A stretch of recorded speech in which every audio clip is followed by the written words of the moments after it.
Presentamos el cordial saludo y bienvenida a todas las personas que nos acompañan por los diferentes medios de comunicación que tiene la Fundación Excelencia y Transformación. Hoy lunes 8 de mayo de 2023, con la jornada académica de la memoria histórica aún no contada del conflicto armado en Colombia, emisión 325. Y para el efecto hemos tomado el caso del ataque terrorista de las FARC y la masacre de 4 concejales, el secretario del Consejo, heridas a 3 personas más y subsiguientes acciones delictivas en este hermoso pero abandonado municipio del noroccidente del Caquetá. Son muchas las acciones criminales de parte de las FARC en la región de la Amazonía colombiana, en este departamento y en este municipio, y hoy apenas haremos un breve barrido de algunos de los actos cometidos en Puerto Rico, Caquetá, que son demasiados, y que la historia no los ha condensado, y que mucho menos en el informe de la Comisión de la Verdad, supuesta verdad, como decía mi coronel González en el preludio, no se les ha dado el tratamiento que corresponde ni se ha contado la verdad de lo que allí ocurrió. Entonces, entremos en materia, mi coronel. Desde la década de 1960, cuando el Partido Comunista y su brazo armado, las FARC, se asentaron en los departamentos de Cauca, Valle, Tolima, Huila, Caquetá y Putumayo, y posteriormente, con la aparición de otras cuadrillas de bandoleros comunistas en diferentes partes del país, se desató una barbarie sin par contra los colombianos que infortunadamente persiste 60 años después mediante la cruenta acción criminal, porque se han tipificado varias violencias siempre justificadas con mentiras por sus gestores. Podemos ver y escuchar el video que nuestra Fundación Excelencia, Liderazgo y Transformación resalta en su programa institucional La memoria histórica aún no contada del conflicto armado en Colombia, el drama de las víctimas de la agresión narcoterrorista del comunismo armado contra nuestro país, los habitantes del departamento de Caquetá y en general en toda nuestra nación, de gran importancia geoestratégica para el proyecto general del Partido Comunista Colombiano y las cuadrillas de sus brazos armados para proyectar la supuesta toma del poder mediante la legitimación con cómplices internacionales, incluido el Foro de Sao Paulo y otras organizaciones no gubernamentales.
Y coronel, ¿cuáles son las características geoestratégicas generales del hermoso municipio de Puerto Rico, en el noroccidente del departamento del Caquetá. Bueno, mi coronel, entonces tenemos ahí el departamento de Caquetá, lo vemos en la pantalla, con sus diferentes pisos térmicos, sus características geográficas y su composición casi como de una especie de isla, porque está rodeado por varias partes, por ríos muy importantes. Y vemos que al occidente, o que el departamento tiene una inclinación sobre el terreno de más o menos 60 grados, y así conservan los municipios la misma conformación, porque los ríos corren en ese sentido desde la cordillera oriental hacia la Amazonía. Este departamento limita por el norte con el Meta, por el nororiente con el Guaviare, parte del nororiente con Vaupés, por el suroriente con Amazonas, por el sur con el departamento de Putumayo y también con el Amazonas. Y es un punto de cruce muy corto entre Colombia-Perú, Colombia-Ecuador y prácticamente Colombia-Brasil, siguiendo el curso del río Putumayo y más adelante encontrándose en la selva con el río Amazonas o cruzando el Putumayo entre la Tagua y Puerto Leguízamo y de una vez queda sobre el Amazonas y sobre el Putumayo, perdón, y sigue por toda la selva a llegar al Brasil y al Perú. Este departamento tiene 16 municipios y todos, como decíamos, vemos tienen una inclinación sobre el terreno de aproximadamente 60 grados. Son extendidos de noroccidente hacia suroriente, inclusive el más grande, que ya lo hemos analizado varias veces, que es el río, el municipio de Solano, que limita por el norte con el río Apaporis y el límite a la vez con el Guaviare y el Vaupés, y por el sur el río Caquetá, que establece los límites con el Putumayo y el departamento de Amazonas. De esos 16 municipios vemos que está enclavado en el noroccidente el municipio de Puerto Rico también de manera alargada y que enseguida del municipio de Puerto Rico hay hacia el sur occidente está el municipio de Doncello, muy conocido por muchos hechos de violencia. Y hacia el norte y nororiente de Puerto Rico encontramos el municipio de San Vicente del Caguán, reconocido por todos, por toda la larga historia de eventos que hayan ocurrido. Entonces, vemos que es un departamento que tiene muchas características, mucha riqueza hídrica, y hacia el occidente, donde está más poblado, que están la mayoría de los 16 municipios, solamente con excepción de Solano, que es el más grande, no tienen cercanía a la cordillera, y algunos de los que están pequeños aquí como Milán y Morelia, que no alcanzan a llegar tan completo a la cordillera como los demás. Los otros 13 municipios tienen zona de cordillera y zona de selva tropical. Por su larga historia, este municipio ha tenido mucha violencia, en contraste con la belleza que tiene, la riqueza que tiene. Las fotos aquí me lo indican. Está una foto sobre el río Guayas. Esta es una de las tantas cascadas naturales que hay dentro del follaje, en la parte donde es cordillera y comienza a descenderse hacia la selva tropical, y se va viendo el cambio de la vegetación. La vegetación andina se va volviendo mixta con la vegetación amazónica y le da una riqueza que es única en biodiversidad en el mundo. No existe sino en esa zona, porque ya en el Huila la situación es distinta. En el Putumayo es parte, pero poco diferente, además por la deforestación que ha habido y por las cumbres muy frías que hay en el nudo de los Pastos, la zona de la cordillera oriental. Pero aquí en el Caquetá tiene esa característica donde se va combinando de una manera muy especial unas especies naturales que solamente se dan allá. Se encuentra esa combinación de selva tropical con cordillera andina, y son árboles que no crecen sin ahí nomás por su mixtura y por las maravillas de la naturaleza. Y aquí vemos que el municipio de Puerto Rico ha crecido bastante tiene muchas edificaciones en ladrillo, tiene servicio eléctrico, pero ha sufrido muchísimo también la violencia. Entonces eso sería como un contexto muy general para entender qué es lo que pasa en ese municipio, cómo es que está distribuido geográficamente y los problemas que ha tenido. Adelante, mi coronel. ¿Quiénes son los autores intelectuales y materiales del ataque terrorista de la cuadrilla Teófilo Forero de las FARC contra los pobladores del municipio de Puerto Rico, Caquetá, el asesinato de 4 concejales, el secretario del consejo, heridas a 3 civiles y orgía de terrorismo comunista contra la población antes y después del 24 de mayo de 2005? Pues este par de delincuentes que vemos en la lámina son los responsables de todos esos crímenes. A este le dicen el Gago, alias Joaquín Gómez o alias el Gago. Este bandido pues, fue formado en Europa, en la Unión Soviética. Luego fue profesor de la Universidad Surcolombiana y luego se integró a dirigir el crimen organizado y el narcotráfico de las FARC, Caquetá, Putumayo y Huila, y parte del Cauca y parte de Nariño. Él es el responsable del bloque sur de las FARC y también para esa época estaba muy cerca de Raúl Reyes, eran los dos directivos de esas organizaciones terroristas. Aunque Reyes manejaba la parte internacional, pero de todas formas tenía mucha comunicación con este delincuente para todos los planes y se reunían a menudo. Y este, que fue un sicario del cartel de Medellín, alias El Paisa, que posteriormente se integró a las FARC y demostró mucha habilidad para acciones tipo comando, y entonces con esas acciones se ubicó como el cabecilla principal de esta estructura para cometer los hechos criminales que estamos hoy analizando y muchos más que ya hemos analizado y otros que nos faltan por analizar.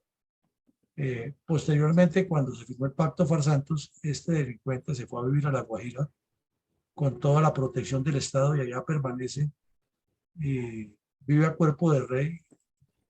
No se sabe qué actividades realiza con las FARC que siguen en Venezuela. Y este se fue para Venezuela, lo cual indica que ya es algo sospechoso, que tan cercanos que fueron, el uno se quedara en La Guajira y el otro fuera para Venezuela, y este hasta el país murió en una vendetta de narcos en territorio venezolano. Entonces esos son los dos responsables intelectuales y materiales, pues son todos los integrantes de la cuadrilla Teófilo Forero, que la semana pasada nos vimos que hicieron dos ataques contra consejos municipales, el de Rivera y el de Garzón, y aquí no es la excepción, es el tercer ataque con el mismo esquema y por las mismas razones.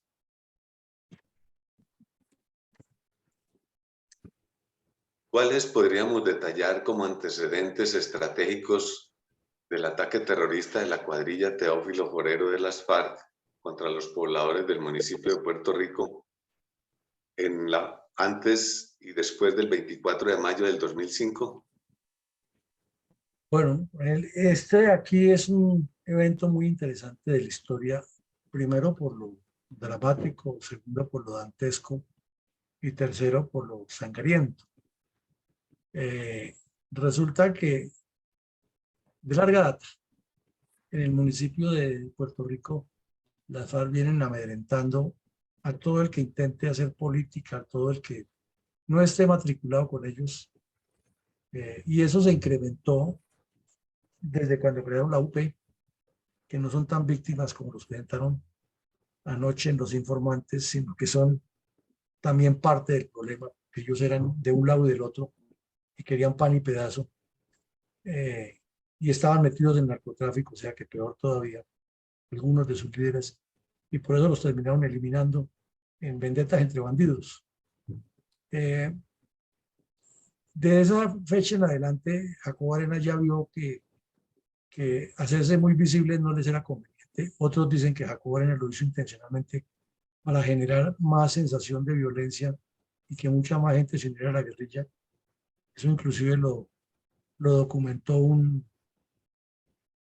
investigador científico estadounidense en un libro que llama Los fantasmas de la muerte, Pero bueno, el punto es que se creció mucho la presión de las FARC contra las comunidades y contra los dirigentes que quisieran hacer campaña política. Y decidieron asesinar a todos los concejales electos en el departamento del Caquetá y el del Huila, sur del Tolima. Aquí ya hemos visto varios casos, inclusive notamos la de la alcaldesa de Dolores Tolima que se les enfrentó y los desafió, la alcaldesa de Neiva que le tocó irse a vivir al batallón, un poco de historia larga que ya conocemos. Entonces, la política era esa, y esa política no era eh, centralizada o focalizada en un sitio, sino que era política de la FARC en todo el país. Se dice que durante ese periodo asesinaron a 540 concejales de todo el país, lo cual significa que hay un genocidio, porque es contra un sector específico de la población y con un objetivo claro y dirigido, planeado y organizado, y eso no se puede eludir en la responsabilidad penal. Pero aquí la JEP vino, los perdonó, y dentro de poco los santifican, y Petro no tratará de nombrarlos a todos de embajadores o de ministros. Entonces, en el caso específico de estos señores, desde que comenzaron la campaña política les advirtieron al pueblo, no queremos concejales. Entonces, ¿no? Lo que nosotros digamos se pone allá y eso es lo... Entonces la gente, el pueblo, votó por estos candidatos. Había uno hasta del Polo Democrático ahí. Pero la orden era que ninguno, o sea, la orden criminal era que ninguno. Y sin embargo, las elecciones se realizaron y eligieron a 13, que son los que les correspondían en ese momento por distribución demográfica y los cálculos que hace la registraduría. Pues ganaron y tuvieron de una vez que cambiar de sitio de sesión o de sesionar, porque los amenazaron que los iban a matar. Entonces ya no podían sesionar en la alcaldía o en el Palacio Municipal, sino que alquilaron una casa que quedaba a escasos 20 metros del cuartel de policía para que supuestamente estuvieran protegidos. Pero no fue sino que se posesionaran y al poquito tiempo el atentado contra el presidente del consejo lo asesinaron y ese día dejaron herida a una niña de 7 años que era hija del concejal. Ese solo hecho es un crimen de lesa humanidad que no tiene ningún perdón. Y a los poquitos días a una señora que había sido elegida también la asesinaron. La bajaron de un vehículo de sangre fría, le dispararon y la asesinaron. Luego pasaron como 40 días de eso y había un concejal, Armando Zafra, que era muy activo, era muy conocido en la región. Y también lo esperaron en la vía Doncello. Como vimos, Doncello queda muy cerca. Es una vía que ha sido famosa por emboscadas. Inclusive aquí ya analizamos dos, la de los 14 policías asesinados con el equipo antinarcóticos que recién iban a iniciar operaciones allá. Y también vimos ya hace unos casi 2 años el asesinato de los 27 soldados del batallón Cazadores, que la dirigió el Mono Jojoy personalmente esa emboscada. Entonces, eso fue en el año 87, 86, 87. Entonces vemos que el sitio es el ideal por la configuración de la carretera, que es quebrada y boscosa, como acabamos de ver la región, y allí lo esperaron, lo bajaron del vehículo y lo asesinaron al señor. Entonces ya van 3 y una niña. Todo esto hacía parte, como lo hemos venido relatando, de una estrategia de terror en los departamentos de Cauca, Huila, Tolima, Caquetá y Putumayo, o sea, la zona donde delinquía el Gago Joaquín y el Paisa, con todos sus bandidos, y donde estaba la retaguardia estratégica de Trujillo, inclusive con contacto directo con Pablo Catatumbo en distribución de áreas geográficas. Hubo un incremento sustancial del narcotráfico, las bases fueron convirtiendo en cartel, fueron creciendo, fueron aumentando su actividad delictiva en la zona. Lo vemos que ese crecimiento cualitativo y cuantitativo de las cuadrillas con el acopio de armas y la capacidad de combate se deriva directamente de la relación con los ingresos del narcotráfico. Y además porque los cuadernos, los documentos, los computadores que se les incautaron y que se les siguen incautando demuestran esa relación tan directa. E inclusive ahora que se habla de las disidencias, ya hasta el propio gobierno, inclusive de izquierda, reconoce que el narcotráfico está presente en la financiación de estos bandidos, y más en esa época que hicieron todo ese plan estratégico apuntándole a tomarse el poder. Bueno, hubo muchas acciones urbanas violentas en todo el país. Entonces vamos viendo una acción gradual, mixta y gradual hacia acciones urbanas. Antes del 2002, 2003, sí hubo muchas urbanas, claro, asaltos a poblados. Pero del 2002 en adelante, cuando se inicia la estrategia de seguridad democrática, también le incrementan muchas acciones en los pueblos, con el plan Pistola, con los secuestros, con los carros bombas, hubo varios, bicicletas bombas, burros bomba, caballo bomba, niño bomba, casa bomba, y esto ya fue dentro de las ciudades. Entonces fue una nueva dinámica que se estaba presentando en ese momento. Por otro lado, era una presión permanente para que los dirigentes políticos que estaban secuestrados fueran cambiados por personas del secretariado de las FARC, que estuvieran presas en distintas partes del país, y cada día presentaban una lista diferente, 750, 800, eso el apetito no les alcanzaba. Inclusive se notaba que varias de los pedidos que hacían incluían a delincuentes relacionados con el narcotráfico que no tenían nada que ver con la FARC, pero les pagaban la franquicia y eso era dinero que les entraba. Y eso después lo hicieron, lo metieron como ese mico en el pacto Farsandios. Y finalmente era una intención integral de bloquear la estrategia de seguridad democrática. O sea, además de avanzar ellos en su proceso, como tenían un contrapeso fuerte que se incrementó a partir del 2002, entonces tenían que aliviar esa presión que estaban recibiendo del gobierno de la estrategia de seguridad democrática, y este tipo de acciones de crueldad y de terror pretendían opacar la acción del Estado y colocarse ellos en primer plano como los actores de un nuevo proceso político basado en la fuerza, el terror y el comunismo, y financiado obviamente por el narcotráfico. Adelante, mi coronel. Como informó inicialmente la revista Semana de Bogotá, Colombia, el ataque terrorista de la cuadrilla Teófilo Forero de las FARC contra los pobladores del municipio de Puerto Rico, Caquetá, el asesinato de 4 concejales, el secretario del consejo, heridas a 3 civiles y orgía de terrorismo comunista contra la población antes y después del 24 de mayo de 2005. Bueno, la revista Semana lo tituló "Las FARC arremetieron contra los concejales de Puerto Rico, Caquetá". Hicieron una crónica bien larga desde allá, desde el mismo sitio de Puerto Rico. Contaron más o menos que a las 2:45 de la tarde los concejales estaban reunidos en la casa que ya mencionamos, no estaban reunidos en la sede del consejo, porque ya en los antecedentes nos damos cuenta que había una intención cruel contra ellos. Y que llegaron unos bandidos en una Toyota, un vehículo Toyota de color vino tinto, disfrazados de militares, se bajaron del vehículo y entraron directamente al consejo municipal y comenzaron a disparar de manera indiscriminada. Lo grave es que la estación de policía quedaba muy cerquita y no hubo una reacción suficiente.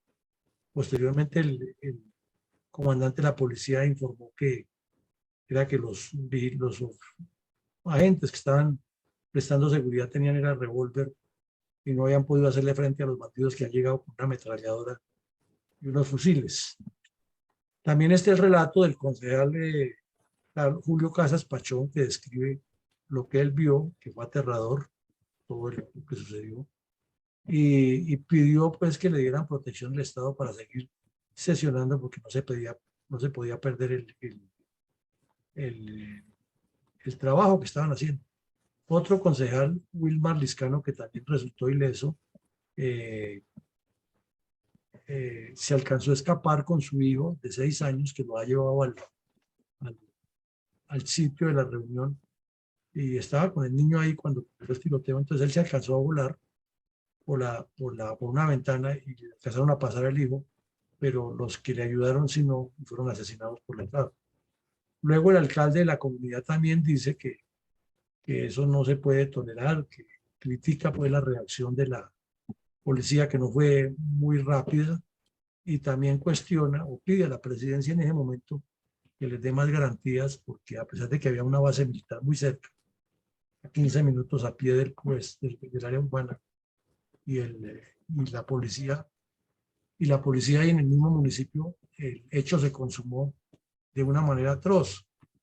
Y entonces el comandante de la policía es cuando explica que la calidad de armas con las que llegaron los bandidos era superior a la que tenían los agentes cuidando el recinto.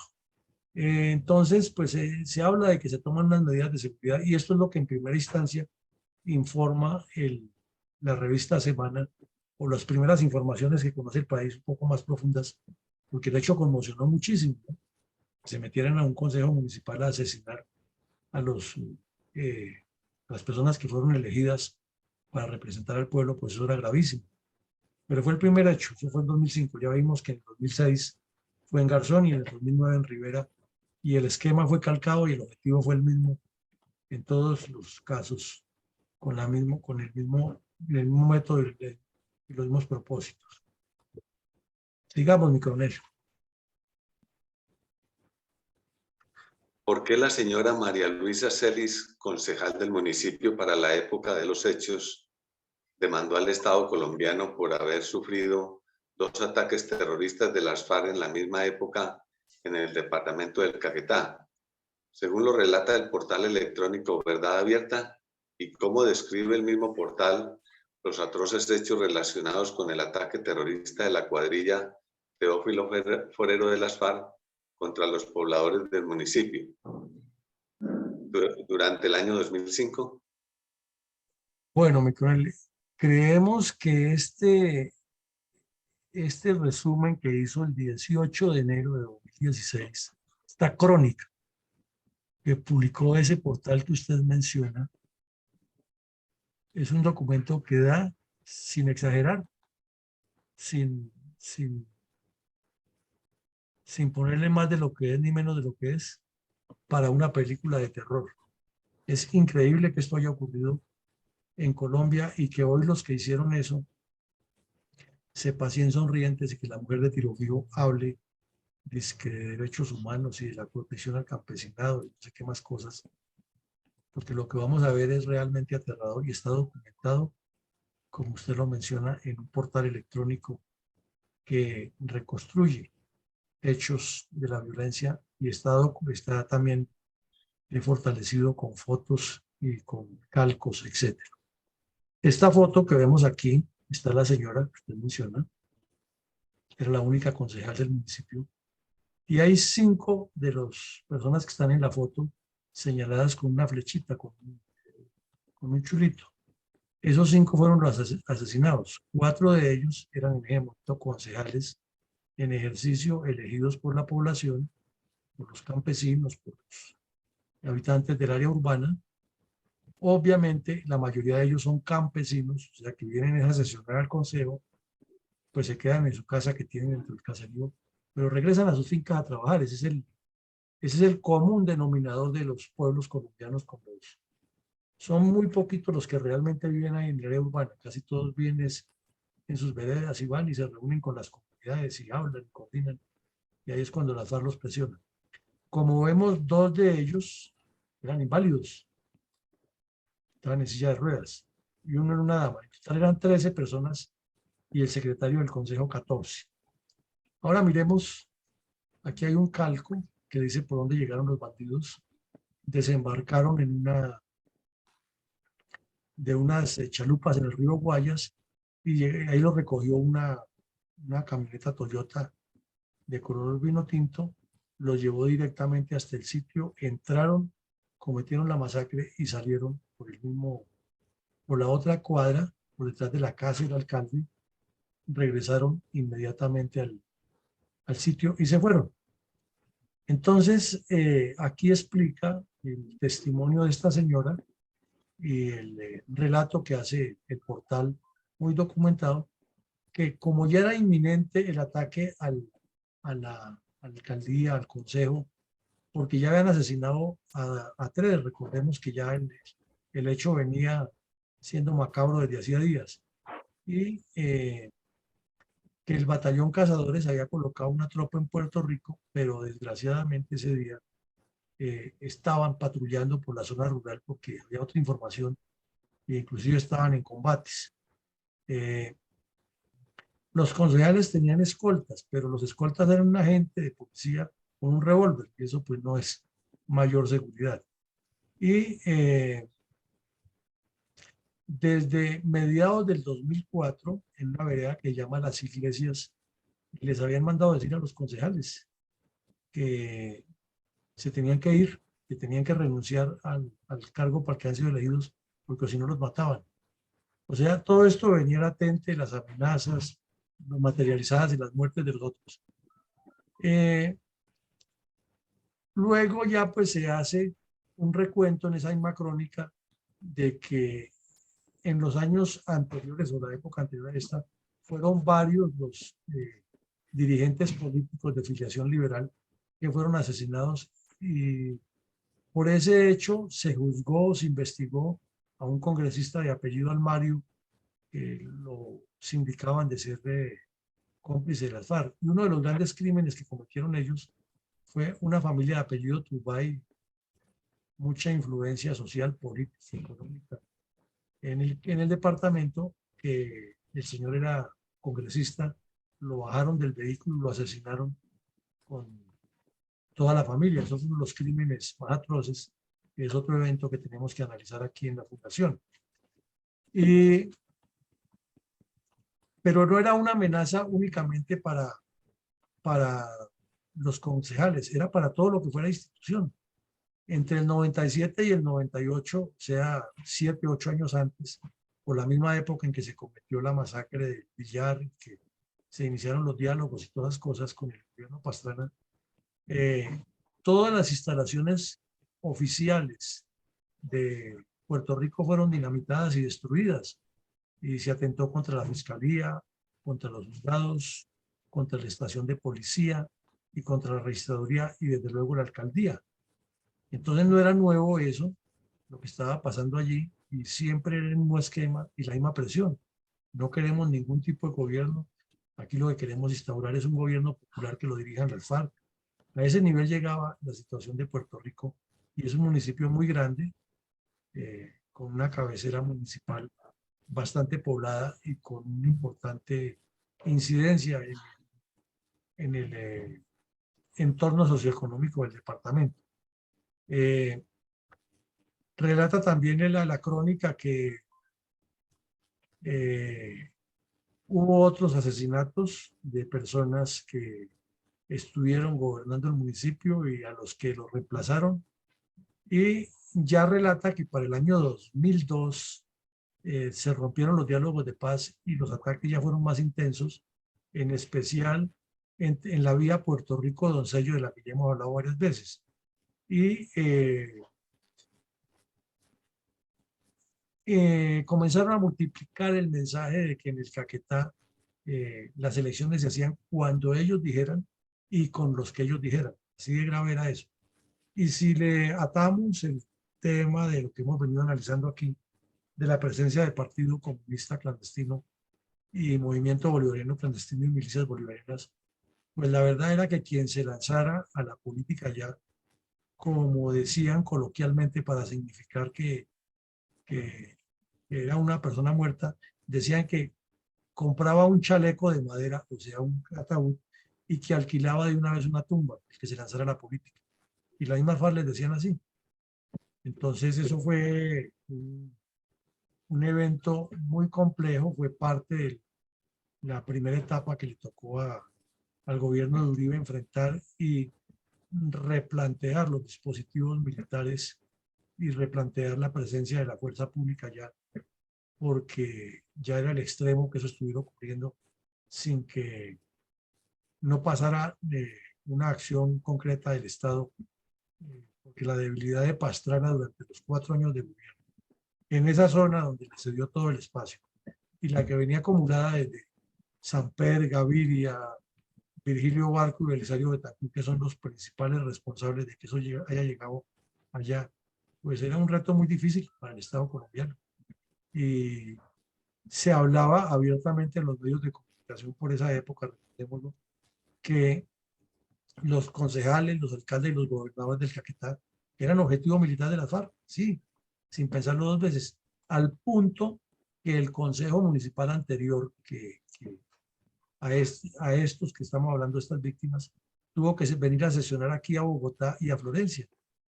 Si recordamos, por esa época fueron varios los alcaldes que tuvieron que despachar desde ciudades, que la alcaldesa de Neiva tuvo que irse a vivir al batallón, que la alcaldesa de Dolores Tolima vivía en el cuartel de policía y andaba con varios policías, así fuera para caminar 20 metros desde el cuartel hasta el despacho, que para ir esa señora a las veredas tenían que hacer todo un despliegue de seguridad porque la querían matar, y fuera de eso la señora los desafiaba públicamente. Entonces fue una época muy difícil. Por la misma época ya había otros concejales anteriores a estos que habían sido asesinados, varios habían pedido asilo en el exterior y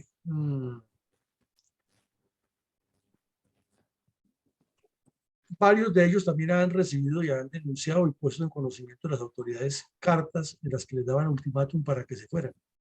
Entonces, ¿qué pretendemos con esta reconstrucción? Pues mostrarle al país y al mundo que estos delincuentes no tienen ningún mérito para estar en el Congreso de la República y que con estas acciones tan criminales contra ciudadanos campesinos que son de su origen, a quienes dicen defender, estaban era destruyendo el progreso de un pueblo y convirtiendo a Puerto Rico en un epicentro de preparación, producción, procesamiento y distribución de coca. Eso era lo que ellos estaban buscando. Entonces, por eso no les convenía ningún proceso de desarrollo socioeconómico, ni que los planes de gobierno del Estado llegaran allá, y mucho menos que hubiera personas que no estuvieran con ellos y que hicieran política sin el visto bueno de las FARC.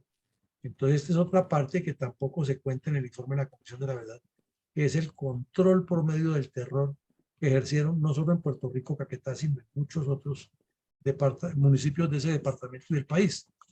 Entonces aquí comienza la señora María Luisa Celis a contar su tragedia, que les enviaban a cada rato pasquines a nombre de las FARC, dice la señora con palabras propias, que se fueran o que los iban a matar, y que ellos tenían la resistencia como funcionarios públicos que eran representantes del pueblo, no tenían por qué irse.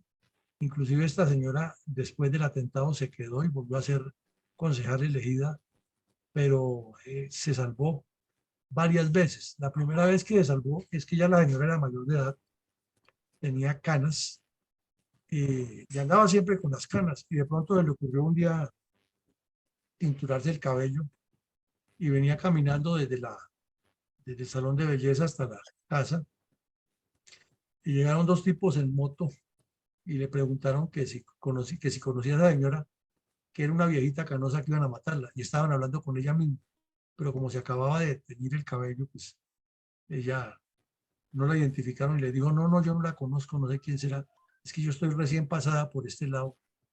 Entonces que los tipos le dijeron, bueno, entonces no diga nada, y se fueron. Se salvó ese día, se salvó, si no lo hubieran matado ahí, y fue días antes de la masacre.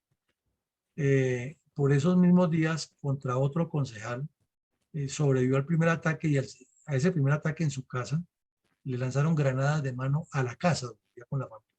Imagínense ustedes eso. No, ese fueron a buscarlo a la casa y no lo encontraron. Pero a otro concejal sí lo encontraron en la casa y de una vez le arrojaron granadas desde la calle contra la vivienda. Y a otro le dejaron amenazas de muerte contra él y contra todos los funcionarios. Entonces esta crónica, por eso les decía a ustedes que es tan aterradora, que sin exageración es el guión para una película de horror. Bueno, el consejo estaba ese día reunido para tratar muchos temas, entre otros el de la seguridad. Y le han enviado cartas al comandante de la policía de Caquetá pidiéndole más apoyos, pero recordemos que en esa época era tan compleja la situación que no había suficiente personal, no había elementos, no contaba la policía con todos sus equipos y aún sigue siendo insuficiente. Bueno, además había quejas contra el comandante de la policía que estaba ahí en ese momento en Puerto Rico porque no, parece que no tenía una buena empatía con la población y no era tan eficiente. Esa era la queja que tenían los concejales y en general los habitantes del pueblo. Y sobre todo porque ya, como lo dijimos al principio, habían muerto dos, la señora Miriam Martínez y el concejal Armando Zafra, que era un tipo muy activo. Los dos eran muy activos. O sea que de dos señoras que han sido elegidas ya han matado a uno. Ya no quedaba sino la María Luisa, que es de quien estamos hablando ahora. Y sigue el relato, es que es largo el relato. Cuenta cómo los bandidos se dieron cuenta o les coincidió que el ejército estaba patrullando, que la policía estaba mal dotada y muestran la foto de dónde quedaba el cuartel de policía y dónde quedaba la antigua casa del consejo, o sea, donde se reunían los concejales. Inclusive tenía estas bardas, pero pues eso no era ninguna seguridad a unos bandidos que llegaban en un vehículo dispuestos a matar. Y ese 25, o ese día que ocurrieron los hechos, se convocó al consejo porque el secretario de Desarrollo había convocado a los concejales para analizar unos temas relacionados con unos proyectos de desarrollo en la ciudad y habían traído desde Florencia a un señor César Cabrera, que era asesor externo de la autoridad, era un especialista en actividades de desarrollo, e iban a charlar todos esos temas, a ver cómo enfocaban el proyecto. Inclusive el alcalde estuvo en la reunión hasta las 2:40, 5 minutos antes, porque había ido a decirles que ya iban a comenzar eso, que entonces que se reunieran y después hablaban con él para ver cómo avanzaba y que se ponían de acuerdo para seguir con el desarrollo del municipio. En ese momento ya los bandidos estaban desembarcando en el río Guayas y embarcándose en la camioneta con dirección hacia el cuartel de policía. Cuando entraron, de una vez entraron disparando y los concejales intentaron salvarse. El que tenía el hijo se trepó rapidísimo por la ventana y otro señor que se llamaba Ausencio, que era el nombre de este concejal, para salvarle la vida al niño, lo alzó en los brazos y se lo pasó al papá por la ventana, y cuando él estaba intentando subir por la ventana para escaparse, lo remataron a tiros por la espalda. La señora Celis pues quedó ahí en medio de la balacera y se escondió en una alacena que tenían ahí en la casa, la alacena de la casa, que era grande, quedó escondida ya metida entre eso y escuchó y vio cómo pasaba lo que estaba sucediendo. Y había una señora que se llamaba Luz Estela Puentes que estaba ahí, tenía 8 meses de embarazo. Y claro, del susto cayó al piso y lo único que hizo fue coger la sangre de los concejales que estaban ahí y untársela en la cara y en las manos y aparentar que estaba muerta. Y los bandidos querían rematarla, pero por el estado de embarazo seguramente les pareció como muy atroz lo que hacían y la señora se salvó de milagro por eso. Una periodista local, una muchacha que hacía sus pinitos de periodismo, pues había ido a esa reunión muy emocionada porque iba a sacar en el periódico regional una nota para informarle a todo el campesinado los resultados de esa reunión de desarrollo, ¿no? De que se acordaba, que iba a ser era la noticia esperada, que salía de esa reunión. O sea, todo el mundo sabía que en esa reunión iba a haber decisiones sobre los proyectos de desarrollo. Y durante 15 minutos esa muchacha soportó la balacera.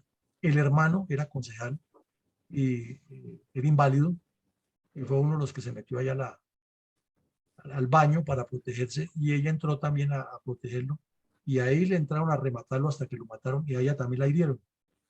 Entonces uno se pregunta, ¿y esa sevicia, esa crueldad, por qué no se resalta? En total, el agente duró 15 minutos y murieron 4 concejales, entre ellos el hermano de la periodista. Ella quedó herida, la otra señora con ese trauma de embarazo que se lo transmite inmediatamente al hijo, que eso es así. El presidente del consejo quedó muy herido, y otro concejal, otro señor John Fernández Rosales, y la señora María Luisa, que salió ilesa de esa, pero les quedó durísimo. Les quedó pues un trauma tenaz y el riesgo de seguir eh, trabajando. Entonces el presidente Uribe, la decisión que tomó fue fortalecer la seguridad y tratar de resolver el problema jurídicamente, porque ya con 7 concejales muertos, con 6 concejales muertos, pues ya el quórum se alteraba, y le buscaron la figura para resolver eso de otra manera, de acuerdo con la ley, ¿no?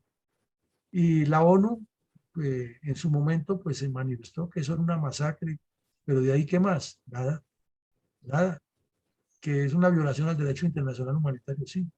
Y entonces uno dice, si violaron los derechos y la ONU ya se manifestó ahí, ¿por qué años más tarde la ONU se presta para el show del señor Santos con las FARC en Cuba? Una pregunta que tendría que contestar a la ONU, ¿no?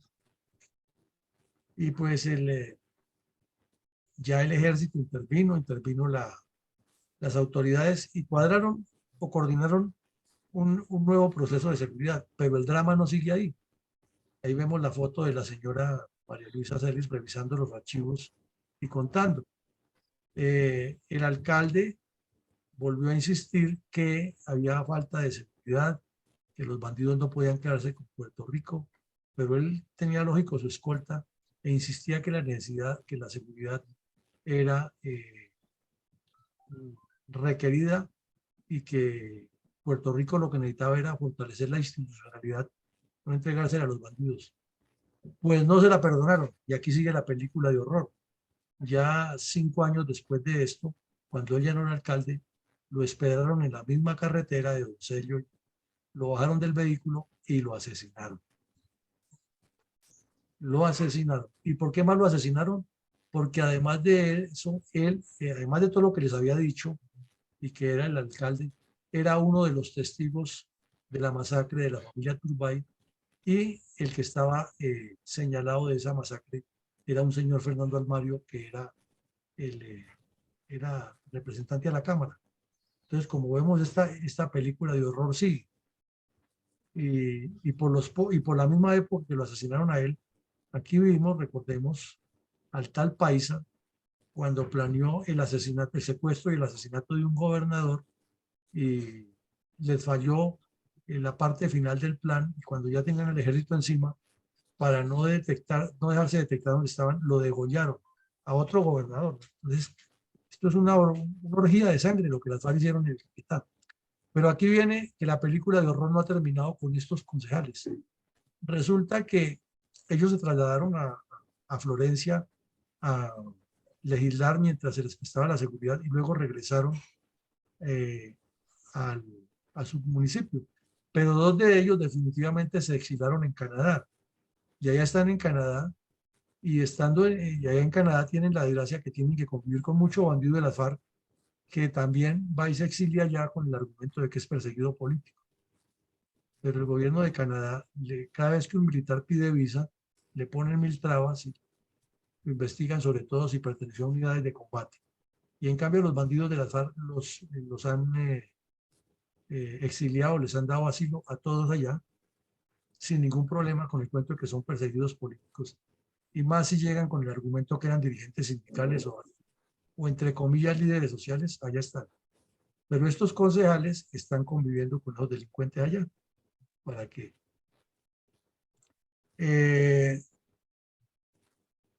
También se relata aquí que el drama no termina porque se hace un estudio de las fallas de seguridad que hubo entre 2011 y entre 2009 y 2011. La fiscalía capturó a 9 bandidos que eran culpables de la masacre, los condenaron, pero vino el pacto Far-Santos y todos quedaron libres. Lo grave del asunto es que, por eso les digo que la película de horror no termina ahí, es que 7 de los concejales sobrevivientes que no se fueron para Caquetá, para Canadá, que siguieron ejerciendo su cargo, como el caso de la señora María Luisa, siguieron legislando y entonces había unos proyectos de desarrollo de salud y la Asociación Nacional de Trabajadores Hospitalarios organizó en Florencia, Caquetá, una reunión de todos los concejales de los municipios para plantearles los programas que se podían hacer, los proyectos que se podían desarrollar en específico y el acompañamiento que les prestaría el Ministerio de Salud y la Secretaría de Salud en la adecuación de hospitales y los puestos de salud y el envío de personas a trabajar. O sea, un trabajo completamente político y beneficioso para la comunidad. Pues para que nos aterremos todos, la película de horror no terminó ahí, sino que estando esta gente reunida en el hospital, digan bien, hospital de Florencia, allá llegaron los bandidos de las FARC y le pusieron una bomba al sitio donde estaban reunidos todos los ediles de todos los municipios. Y en ese atentado terrorista pues murieron varias personas, entre ellas el presidente de la Junta de Acción Comunal de otro municipio que es Cartagena del Chairá, muy afectado por la violencia, y hubo 19 heridos. Y entonces una de las personas que se salvó de este nuevo atentado fue la señora María Luisa Celis. Entonces ella pues ya colocó las 2 demandas que tiene contra el Estado que están en avance, porque según argumenta ella y sus abogados, es increíble que el Estado no les haya dado la protección en ninguno de esos casos. Y lo peor es que los bandidos de las FARC ahora sean senadores, sean protegidos por la fuerza pública y estas víctimas nada reconocidas, ni siquiera reparadas por estos delincuentes. Por eso les decía que esto es una película, esto es como para el guión de una película de horror que no parece que hubiera ocurrido en Colombia. Pero el tema es que como fueron hechos que ocurrieron aislados uno con otro, la prensa siempre limitaba a decir, ah, sí, esa señora se sobrevivió a este ataque, pero solamente este portal, ya en el año 16, 17, procedió a reconstruir los hechos y hoy los estamos trayendo tal cual lo cuentan las víctimas, con los resultados como ocurrieron, con nombres propios, para que no se diga que es un invento, y estamos tratando de documentarlo aquí con las fotos, los pantallazos, como se dice ahora, de los documentos electrónicos en los cuales se puede consultar y quedarán ya en Google, donde no pueden, en YouTube, donde ya no lo pueden borrar los delincuentes, para que la historia se cuente como es y no la desvirtúen como hizo el señor de Rux. Ese es un bosquejo de esa película de horror con la señora María Luisa Celis y otras personas del Caquetá que por ser ciudadanos de escasos recursos son vistos por los mismos dirigentes políticos y por los bandidos como ciudadanos de tercera. Adelante, mi coronel. ¿Cómo describió este mismo acontecimiento el portal electrónico Rutas del Conflicto?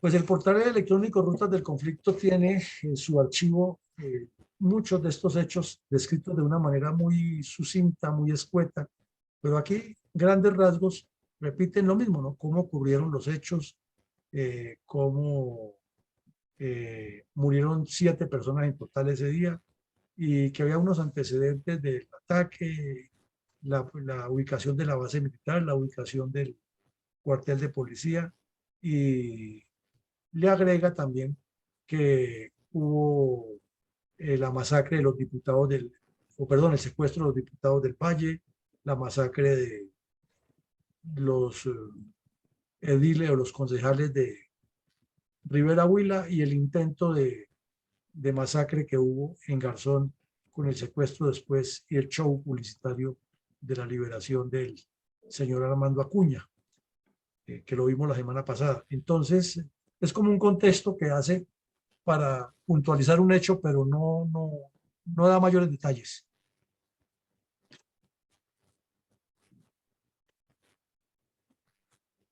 Mi coronel, la desgracia se enseñoreó sobre los humildes habitantes del municipio de Puerto Rico, Caquetá.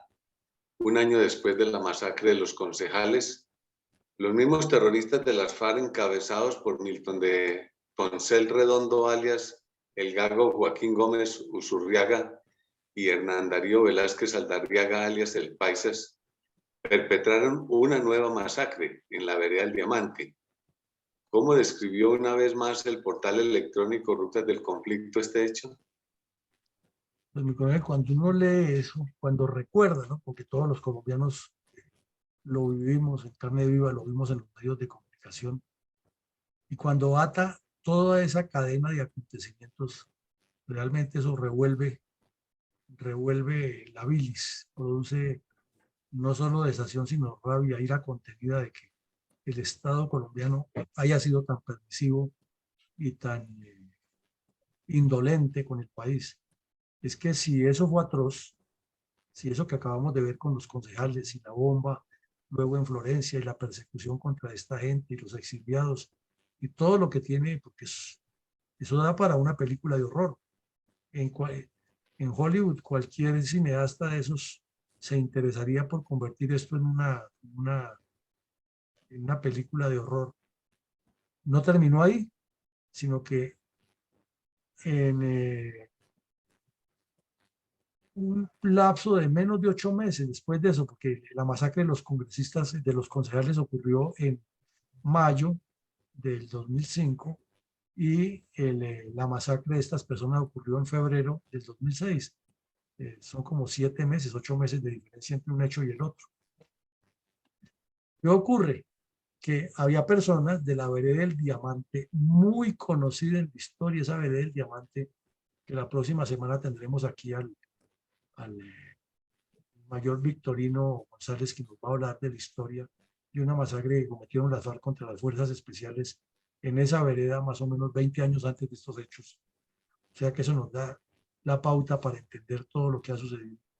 Pues en esa vereda había personas que estaban de acuerdo con esos concejales y que querían ir el plan de desarrollo y no estar con la guerrilla. Y como ya era la época del gobierno de Uribe, pues la gente también se sentía como un poco empoderada de que a los bandidos se les podía golpear.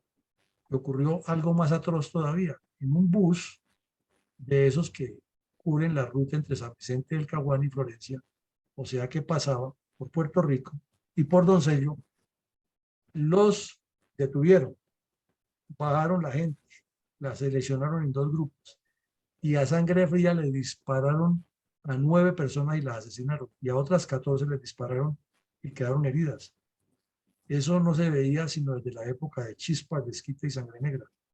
Lo grave es que como son personas o eran personas que vivían en una zona de costumbre de que aquí matan y las FARC hacen lo que les da la gana, eso pasó inadvertido. Y uno se pregunta, al llegar a Cuba y abordar el tema de las víctimas, ¿por qué el general Mora, el general Naranjo, el señor Pérez, el señor Jaramillo y el señor de la Calle se hicieron los de la vista gorda y no le pusieron sobre la mesa a las FARC ese tema que fue tan conocido en el país con esa sola masacre? Decirle a ustedes de qué hablan, qué cuento nos están echando de defensa de las víctimas. Eso no pasa nada.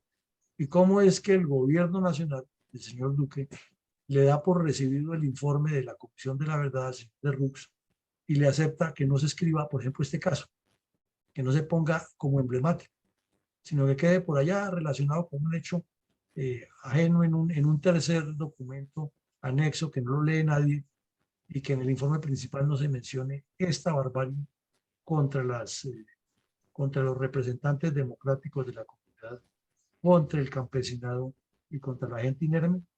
Eso es de pensarlo y de analizarlo, porque es que bajar a 23 personas de un vehículo y acribillarlos a tiros a todos con fusiles Eso no tiene explicación. O ir a la casa de un concejal y arrojarle 2 granadas adentro de la casa, sin importar si hay niños, si están las señoras, si están adultos mayores. O dispararle por la espalda a un concejal en el momento que está ayudando a salvarle la vida a un niño. Eso es una locura, es una orgía de sangre. Eso no cabe sino en la cabeza de mentes muy perversas. Entonces esas personas no pueden tener bajo ningún punto de vista ninguna protección ni ningún tratamiento especial en la justicia. Deben ser judicializados.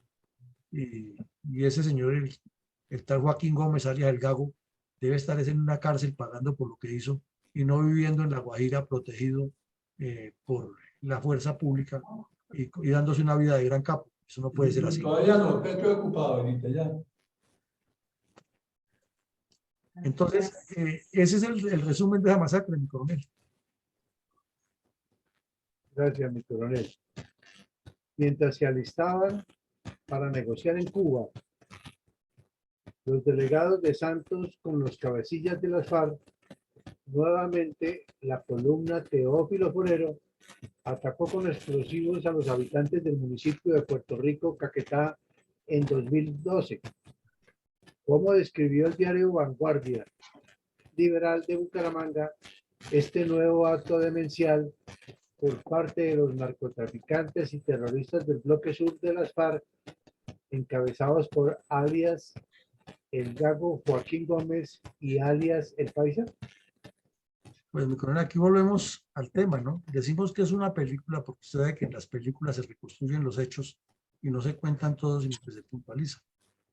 Entre estas masacres y lo que vamos a hablar ahora, en este momento, hubo muchos masacres, claro, muchos más secuestros de campesinos, asesinatos, narcotráfico, reclutamiento de menores, ataques con explosivos, asesinatos de soldados, muchas cosas más hubo. Pero es que en 2012, 2 años después de la masacre de la Vereda del Diamante, vuelve otro hecho atroz, y es que al cuartel de policía, que como podemos está ubicado al lado de viviendas particulares, le arrojan cilindros con explosivos, 5 cilindros, imagínense, y destruyen el puesto de salud. O sea, no les bastó con que hubieran acometido el acto terrorista contra los funcionarios de salud y los concejales cuando estaban consiguiendo los recursos y organizando la distribución de los mismos para que fuera más equilibrado ese proceso de el mejoramiento de la salud, sino que fueron y destruyeron el puesto de salud. Entonces, ¿por qué el señor de Rux en su informe no cuenta que las FARC, además de asesinar a los dirigentes elegidos popularmente y de matar a los campesinos inocentes en los vehículos, también iban y les destruían los puestos de salud y destruían los cuarteles de policía? Y que en ese acto terrorista 3 personas de una misma familia murieron en ese ataque terrorista porque vivían al pie del cuartel de policía. Entonces, y además la destrucción a varias edificaciones cercanas. Y entonces eso, ¿por qué se queda callado? Y aquí las fotos que vemos, y eso lo informó Vanguardia Liberal, y están las fotos y está toda la información de quiénes lo hicieron, cómo lo hicieron, cuándo sucedió y los relatos de las víctimas. Entonces queda la duda de qué intención perversa hay en ocultar esa verdad y decir que se dijo la verdad. Adelante, mi coronel. Mi coronel, ¿cómo dignificó la Unidad Nacional de Víctimas en el 2018 a los afectados por el ataque terrorista de la cuadrilla comunista Teófilo Forero contra los pobladores de Puerto Rico en el 2005? Pues esa dignificación son actos simbólicos, que se quisieron hacer la unidad de víctimas, comisionado de paz, como consecuencia de lo que impusieron en La Habana. Pero lo malo de eso es que se habla mucho de paz, se pintan palomas, como ven ese mural que hicieron ahí, ese cuadro grandote donde está una señora y unos señores, están los sobrevivientes de la masacre y sus familias, y porque los otros ya han huido, se fueron ya, como dijimos, para el exterior. Y entonces hacen un acto público en el Consejo Municipal, por la noche sacan luces, todos como se ve son campesinos, el sacerdote de la localidad los acompaña, el presidente del consejo, el alcalde, hablan de paz, pero eso nos parece que son pañitos de agua tibia, porque en el ADN de una comunidad tan golpeada, tan sufrida, eso no queda en el olvido, por más de que le echen mucha agua y jabón, por más de que les pinten muchas palomitas, que los vistan de blanco, que los saquen a colocar luces, ahí queda grabado en las víctimas, en sus familias y en sus herederos la atrocidad con que ocurrieron. Están hablando de Puerto Rico, de la masacre de Puerto Rico que está en Entonces, 2005. Vemos que esto es un hecho atroz, que la masacre fue apenas un evento, pero que hay muchísimos más. Y como decimos, no los hemos tocado todos, sino así saltados para ponernos en contexto de lo que ocurrió. Síntesis, muy importante el acto de dignificación, pero no deja de ser un evento simbólico. Coronel, ¿sirvió de algo el pacto Farsantos para pacificar la región o para que los concejales quedaran fuera del conflicto en el municipio de Puerto Rico, Caquetá? Desafortunadamente no. El señor de la calle, Almora, el señor Jaramillo, que defiende a capa y espada eso, sostienen que la paz mejor lograda, que era lo máximo que se podía hacer, y que ya las FARC se desmovilizaron y que lo que queda son muchachos díscolos que no se acogieron, pero eso es mentiras. Y de remate, ese consejo municipal al que siempre han querido eliminar, después le dieron la vuelta. Y en el año 2021, aquí vemos una foto reciente, esto no hace 2 años que ocurrió, una concejal de ese municipio resultó en nexos con estos bandidos. Y estos bandidos haciendo lo mismo en la región, y ahí los hemos visto en estos días, que van a iniciar las conversaciones de paz con el gobierno, que ya que ya las inician, pero lo cierto es que no han hecho nada. Y no se ha resuelto el problema. De remate, ese mismo día que judicializan a esta señora por tener nexos con las FARC, un juez de la República dejó en libertad al terrorista que reemplazó a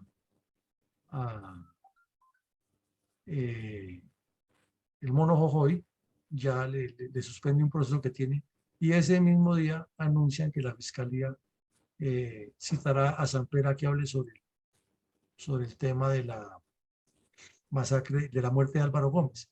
Entonces, es un conjunto de hechos que uno se da cuenta que ese argumento de paz total o de paz que hizo Pastrana, que habla el señor Petro ahora de paz total, no sirvieron para nada, ni mucho menos el de Santos, que les firmó ya una supuesta paz, porque el problema sigue y ellos persisten, no solo ya en matarlos, sino en tomárselos, en controlarlos desde adentro.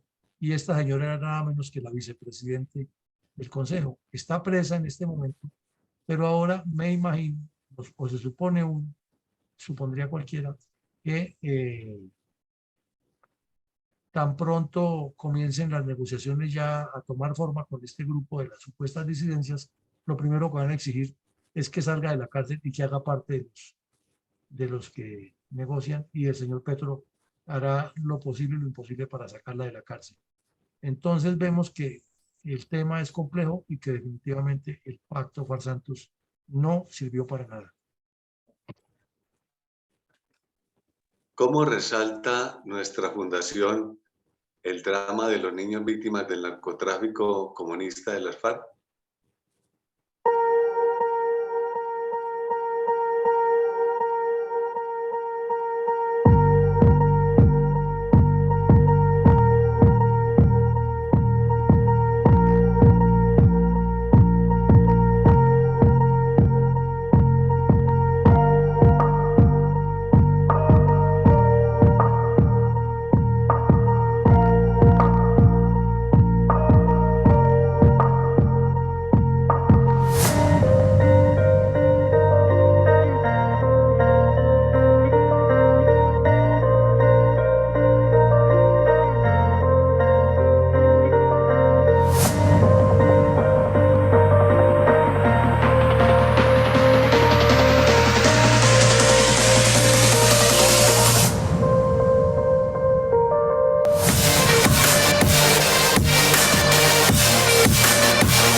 Al término formal de cada episodio de la memoria histórica aún no contada del conflicto armado que realiza nuestra fundación, el coronel siempre hace un balance puntual de reflexiones respecto a los hechos del conflicto que analizamos a diario en este espacio de opinión y estudio científico de la violencia comunista contra Colombia.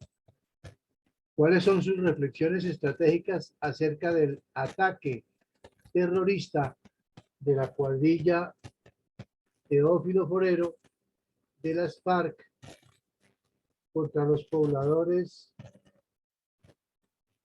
del municipio de Puerto Rico, Caquetá, el asesinato de 4 concejales, el secretario del consejo, heridas a 3 civiles y orgía de terrorismo comunista contra la población antes y después del 24 de mayo de 2005? Pues, Nicolás, yo digo que si fuéramos justos en Colombia, se debería crear una ley, un reconocimiento de municipios como Jambaló, Cauca, Coturó, Granada, Antioquia, este municipio de Puerto Rico y otros que hemos visto deberían ser declarados municipios martirizados por las FARC y hacerles un monumento allá para que no se le olvide nunca la historia del país, lo que ocurrió, porque esta gran cantidad de acciones terroristas y vemos la persistencia de estos delincuentes para que se nos olvide lo que pasó, pero siguen haciendo daño. Si la vicepresidenta del Consejo últimamente era de ellos, imagínense lo que hay detrás de todo esto. Y para olvidar, sobre todo, con la tranquilidad que pretenden, con ir a un acto de contrición con lágrimas de cocodrilo, colocarse una camiseta blanca y tomarse la foto con las víctimas, ya quedó arreglado el problema. Ya, nos olvidamos si es que ya hubo perdón y olvido. Eso no es así. Eso no es así. Bueno, en segunda medida, la mentalidad sanguinaria de los cabecillas de las FARC, del ELN, todos los que son formados en la línea comunista, demuestra que son personas que además de la ideología siniestra, tienen una mentalidad criminal que no, eso no tiene arreglo. Todos los delincuentes deben estar encerrados en una cárcel y no en el Congreso de la República, ni mucho menos llegar hasta presidentes. El terrorismo de las FARC es sistemático y sostenido y eso implica que hay una responsabilidad de planeación, de organización y de orientación de los objetivos para amedrentar y dominar el país, dominar las comunidades. De igual manera, la estrategia del terror en los municipios fue una realidad, está documentada, no es sino acopiar los datos. ¿Y por qué no se menciona eso en el informe La Verdad? Porque es que al demostrar que hubo una estrategia de terror, es terrorismo y ahí sí, no tiene perdón. Entonces, por más inventos que haya de JEP y toda esa cosa, la Corte Penal Internacional tiene que intervenir. Entonces, lo mejor es atomizarlo, que los cabecillas van, reconozcan que hubo, que se arrepienten y que con eso entonces tienen 8 años de sanción, pero como son congresistas, entonces una sanción simbólica, bla, bla, bla. El narcotráfico ha jugado un papel crucial en la financiación de los bandidos y en este daño contra comunidades tan específicas como la de este municipio. Entonces, es otro tema que tampoco se menciona en la supuesta verdad, porque se dice que hay economías de coca y que hay que dialogar, y con el cuento de Petro, lo que hay es que legitimar el consumo y atender la salud. Sí, pues que la salud hay que atenderla, claro, es obligación del Estado, eso no tiene discusión, tiene que proporcionar salud. Pero lo que hay detrás de eso, ¿qué? El negocio, entonces, ¿qué? Lo tapamos y todos los hechos de sangre que hay alrededor de eso. Entonces, con el cuento de que Colombia pone los muertos y los gringos las narices para aspirarla, ya con eso lo vamos a arreglar. No. Los que han matado gente tienen que responder. Que lo hicieron dentro de un entorno y un contexto, sí, todo eso puede ser cierto, pero asesinaron. Y el asesino es asesino. La connivencia de la JEP con todo esto es aterradora. Ya no sé cuántos años lleva la JEP de existencia y jamás se ha pronunciado sobre esto, no ha cuestionado, no ha producido una sola condena contra las FARC. Los tipos van, vienen, se sonríen, se toman fotos, hacen la veda de la victoria, se sientan descaradamente frente a las víctimas que les dicen de todo y ellos simplemente dicen, sí, no, fue una hecha, es que no ha debido ocurrir. es que la culpa es del Estado y, como dijo Ingrid Betancourt, priorizan el tema político sobre el drama humano y ya con eso termina todo.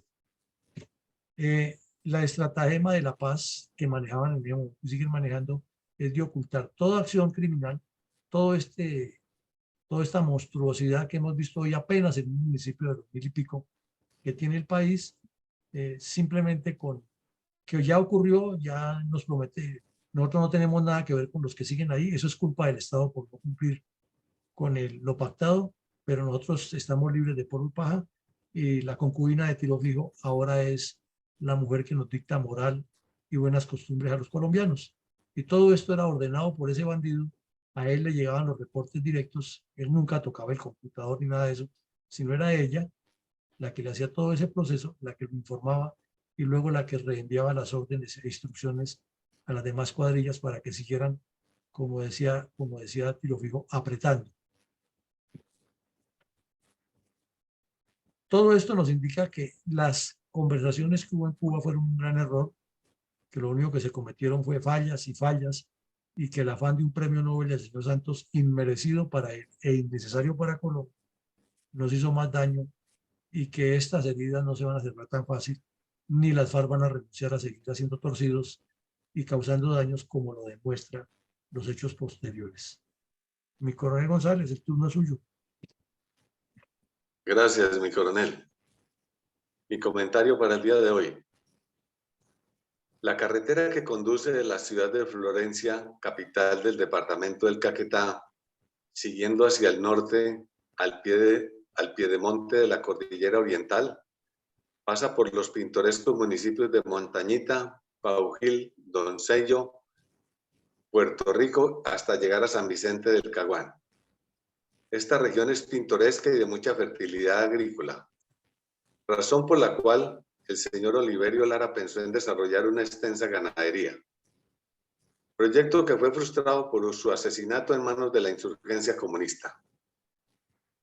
También la cruzan muchos ríos que bajan de las montañas y además hay vetas de asfalto natural que se pueden utilizar para la construcción de carreteras.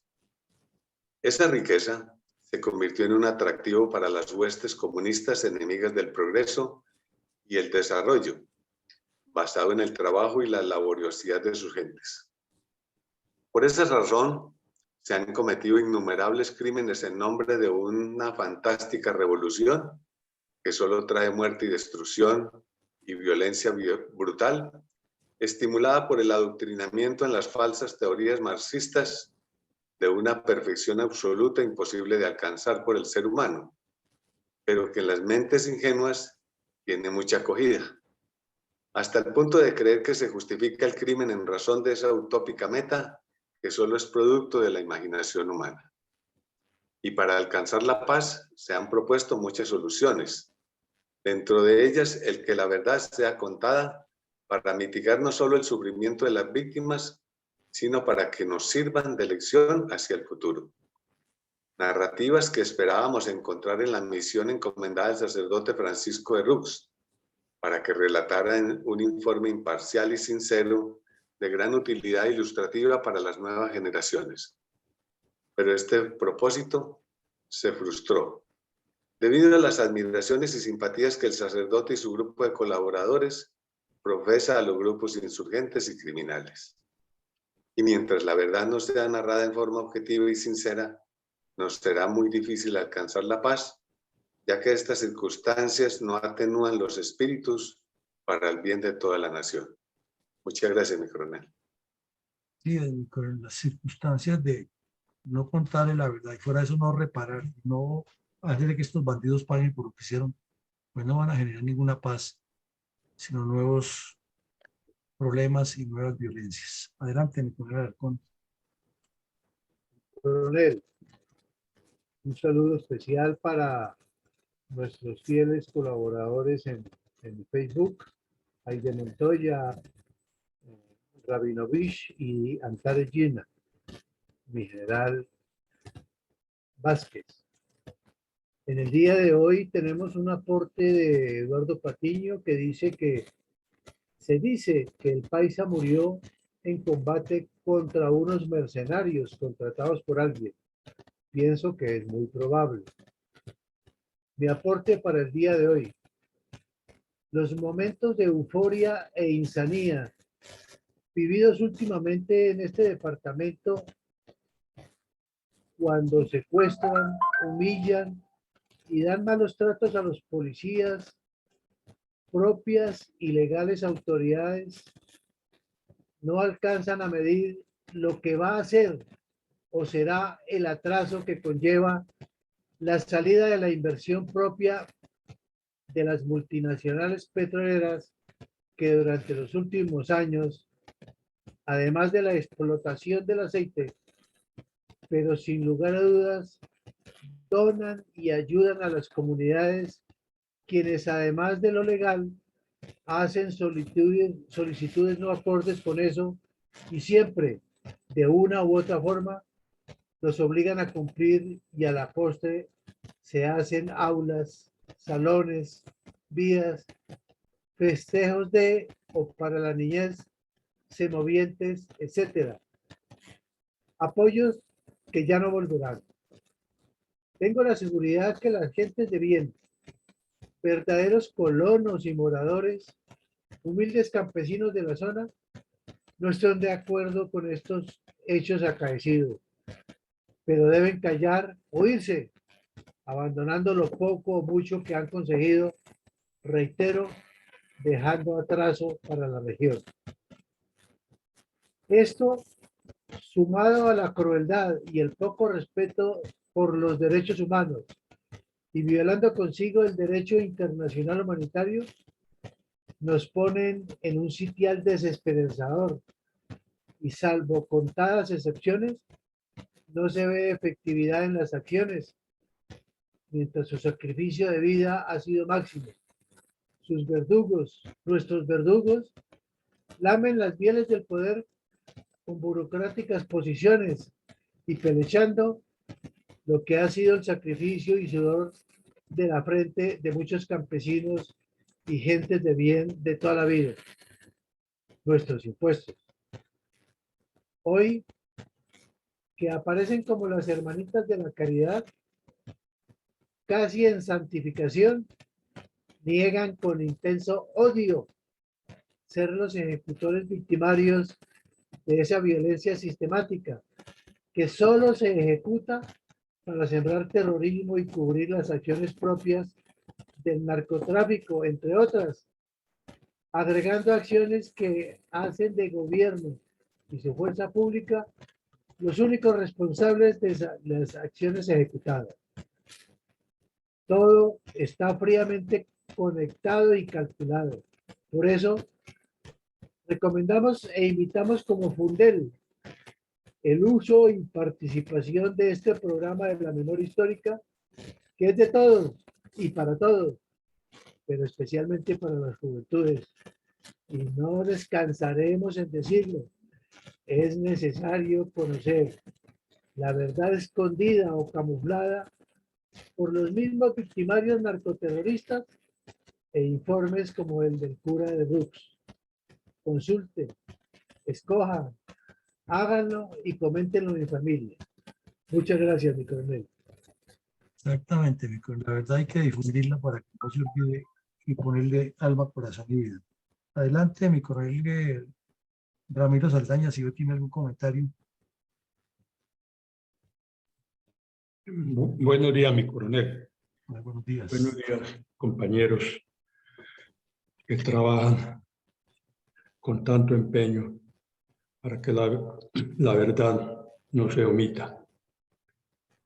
Bueno, mi coronel, yo tengo algunas consideraciones, son las siguientes. Definitivamente,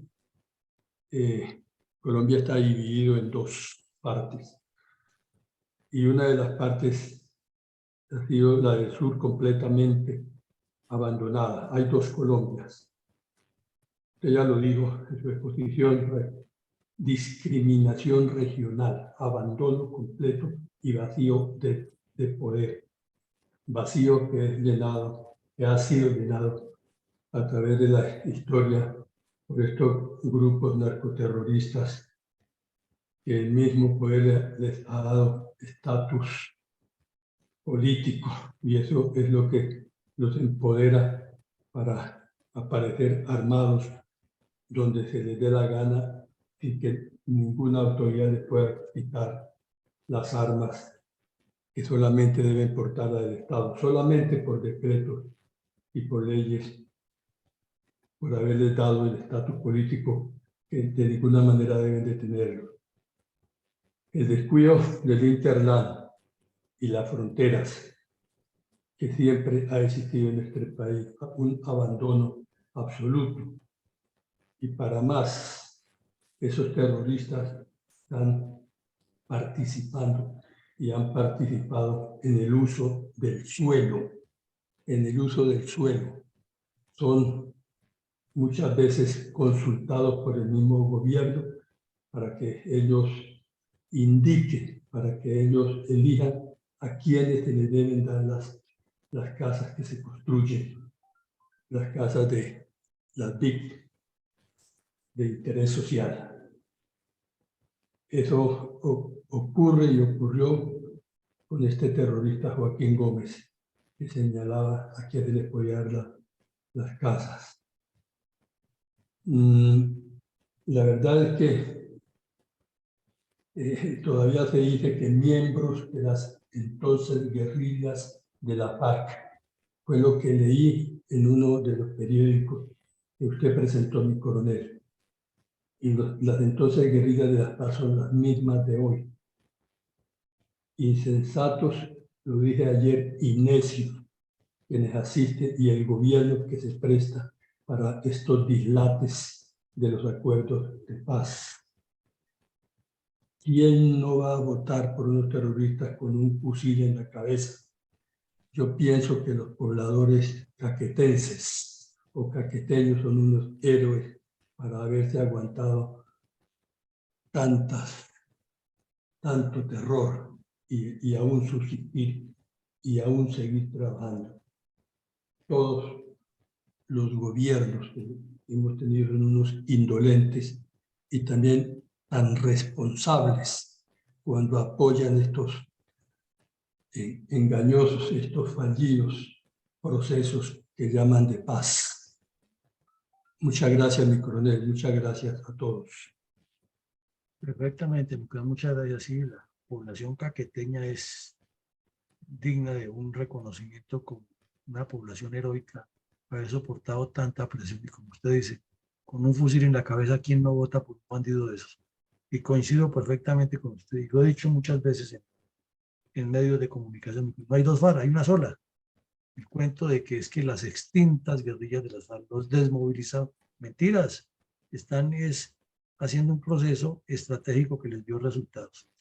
Pues llegamos al final del ejercicio, los invitamos a todos esta noche a un ejercicio académico que tendremos para entender dentro de la geopolítica y la diplomacia qué es el equilibrio de poder. Eso con el fin de entender o cotejarlo con lo que está haciendo nuestra Cancillería en relaciones internacionales y mirar qué tan acertado o no acertado es para que no se nos convierta en posiciones personales, sino a partir de la ciencia, los hechos, la cotejación de la doctrina que hay en distintos campos del saber. Pues feliz día para todos. Mañana nos veremos con una nueva jornada de la memoria histórica y que Dios nos siga acompañando y bendiciendo.